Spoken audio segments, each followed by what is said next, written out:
आप कृपा करके हमारे नेत्रों में बस जाओ। जड़ चैतन्य कुछ न दिखाई दे, जिधर देखूं आप गलबहियां दी हुई प्रिया प्रीतम दिखाई दें।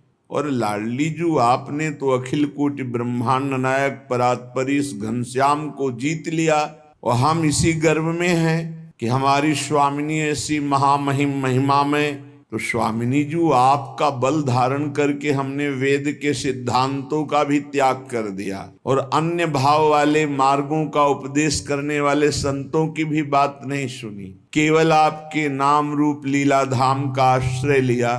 तो हे लाडली जी, अब तो हमारी बांह पकड़ लो, क्योंकि मेरा कोई सहयोगी नहीं है। परमार्थ में किसी का कोई सहयोगी नहीं है। एकमात्र हरि और हरि के प्रेम में डूबे हुए रसिक जन के सिवा हमें परमार्थ का सहयोग नहीं मिल सकता।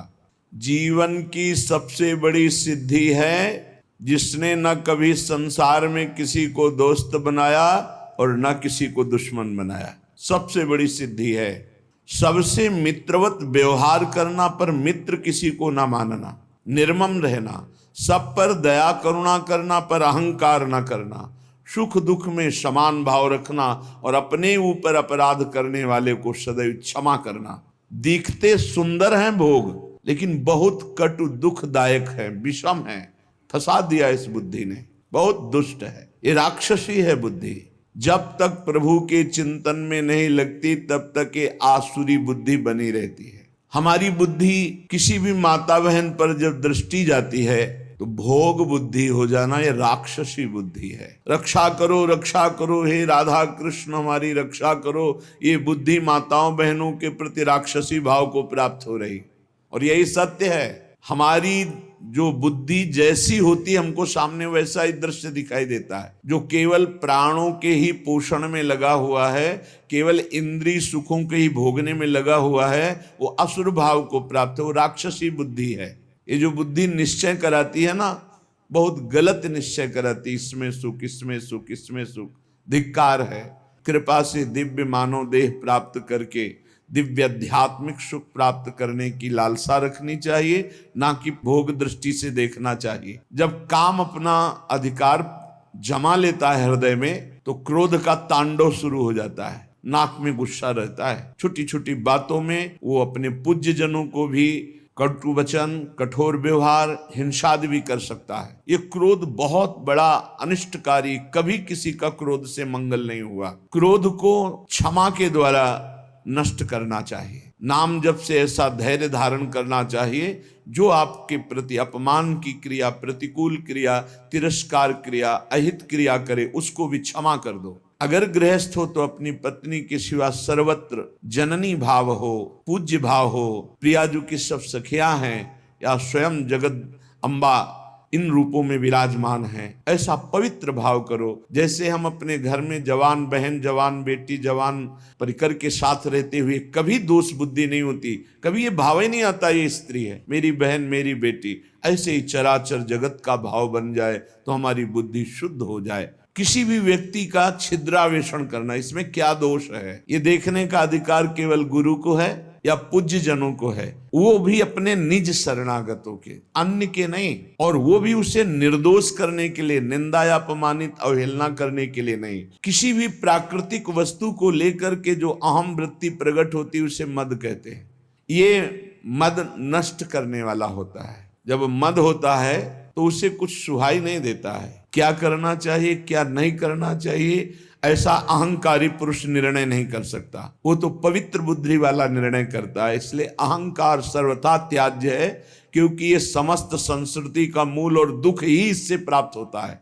और पिशुनता, दूसरे की चुगली करना, ये भगवत मार्ग में बहुत हानिकारक बात है। और दंभ, जो तुम्हारे जीवन में है नहीं उसे दिखावा मत करो। जो हृदय में है, जो वाणी में है, वही आचरण में होना चाहिए। अगर तीनों का मिलान नहीं होता तो उसे दंभ कहते हैं। लोभ, धन का लोभ, नाना प्रकार के विषयों का लोभ, ये अगर मिटाना है तो नाम जप करना होगा। और अनृतः, झूठ बोलना, झूठ बोलना बहुत सहज होता जा रहा है, इसीलिए भजन में बड़ी हानि।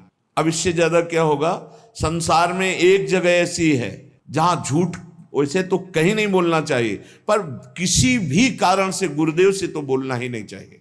अगर गुरुदेव से झूठ बोला तो गुरु से कपट, मित्र से चोरी, या हो निर्धन या हो कोढ़ी। इस जन्म में नहीं तो अगले जन्म में तुम्हें कुष्ठ रोग होगा, गलित कुष्ठ होगा, या फिर ऐसी दरिद्रता को प्राप्त होगी कि जो जीवन भर महान कष्ट देता रहे। अगर आप झूठ बोल करके पैसा कमा रहे तो परिवार में अशांति, क्लेश, दुख, नाना प्रकार की रोग विपत्तियां घेर लेंगी। सत्य मार्ग पर चलो। जिस समय दंड विधान लागू होता है तब लगता है कि कभी कोई जिंदगी में पाप ना करे। जब शरीर पीड़ा से युक्त, मन खिन्न, नाना प्रकार की विपत्तियां घेर लेती हैं, बड़ी अव्यवस्थाएं, तब उस जीव को लगता है मृत्यु हो जाए तो अच्छा।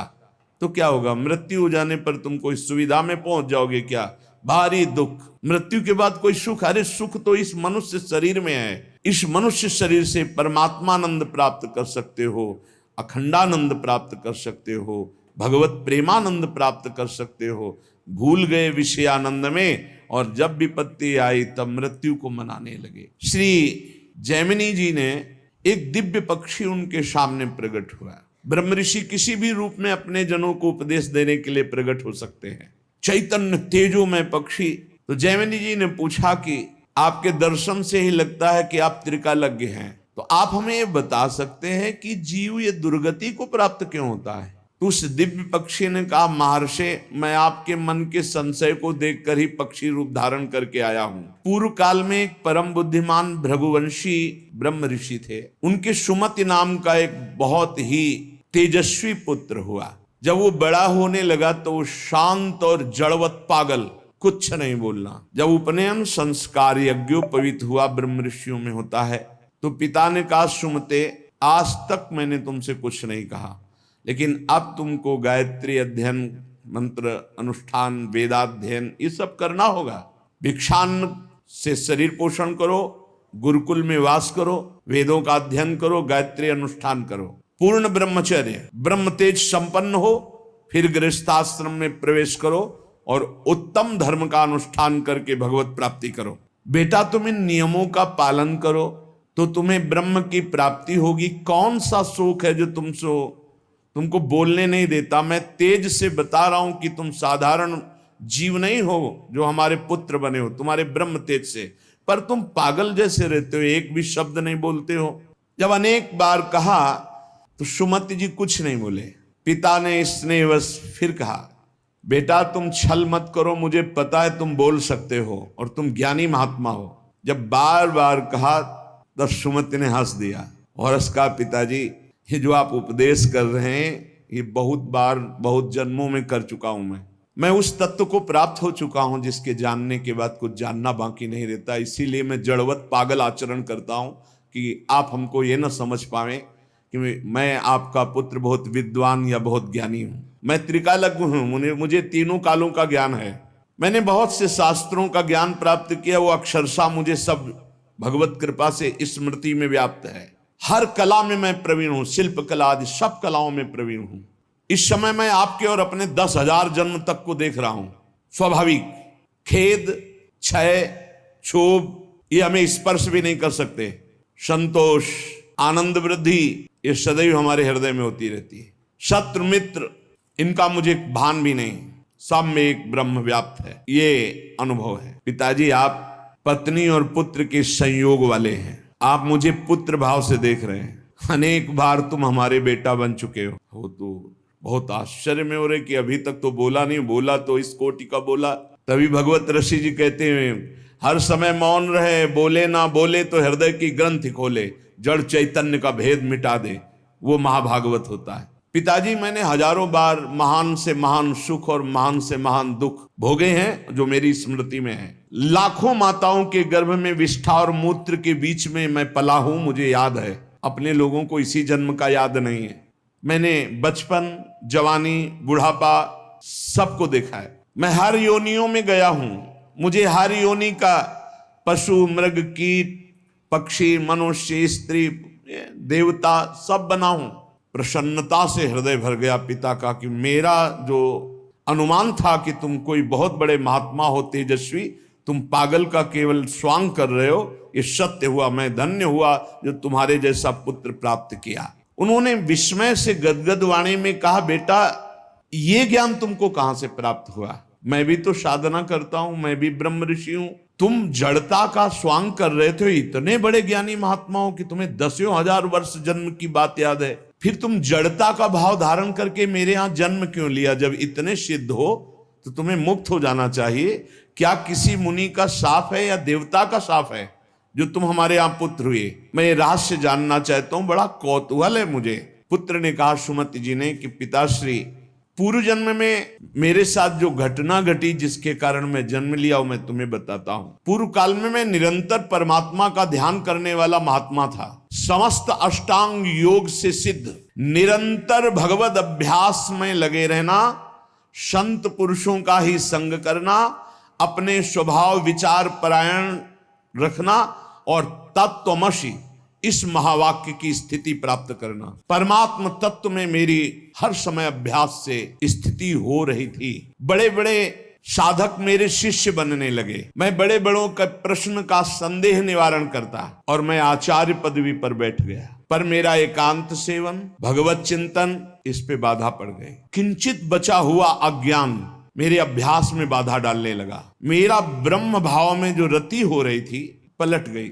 हो रही थी, पूरी हुई नहीं थी। अगर हो गई फिर नहीं पलट सकती। जैसे भुना हुआ चना दोबारा नहीं जग सकता। मेरा एकांत सेवन नष्ट होने लगा, मेरे सद्भावनाएं नष्ट होने लगी और मैं संभल नहीं पाया और प्रमाद स्थिति में मेरी मृत्यु